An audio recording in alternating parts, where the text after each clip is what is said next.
Quelque part entre Kinsheim et Sélestat, dans un petit écrin de verdure, se trouve le parc Sigoland. Créé en 1974 par Jean-Pierre Villeman, le site a été inauguré à l'époque sous l'enseigne Parc des Cigognes et Loisirs. Une histoire familiale longue d'il y a 50 ans. Il était une fois un petit garçon qui était une fois devenu grand charron. Charron de son pays et tenait pas en place et a essayé plusieurs métiers. Et à 27 ans, il a décidé de démarrer finalement une activité qui n'avait rien à voir avec son métier, celle d'un endroit de loisirs, de détente des familles, etc. D'un coup, ça lui a pris. Il s'était lancé dans l'aviculture juste un peu avant, donc c'est un parcours vraiment atypique. Et puis c'était en 74, donc où il a coupé le ruban pour ouvrir le parc Sigoland, donc il y a 50 ans. En 1974, le parc de loisirs et de détente permettait au public de faire des tours de poney. Là où on se trouve exactement, les poneys partaient d'ici et couraient jusque là-bas à peu près, faisaient un petit tour. On est exactement à l'endroit des poneys. Donc c'était des petites charrettes tirées par des poneys.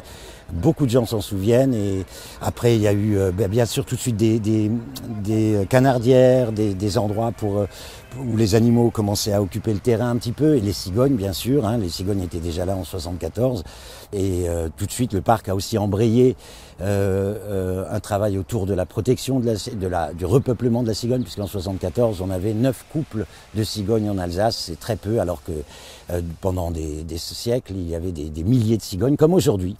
Donc aujourd'hui c'est une situation normale, mais en 74 il n'y en avait presque plus. Aujourd'hui, les visiteurs peuvent donc observer des cigognes en liberté ou dans l'une des 5 volières du parc. En ce moment, il y en a bien 200 parce que les petits ont grandi, il y a eu pas mal de naissances cette année, on a été préservés grâce... on a eu de la chance parce que dans de nombreux endroits en Alsace, il y a eu des problèmes, des grêles et des choses comme ça qui ont tué juste au moment de l'éclosion des œufs, donc très très tôt, et où les œufs, les petits sont très fragiles. Mais là, nous, on a eu pas mal de chance et ils sont tous là. On a des nids qui avaient 4 petits.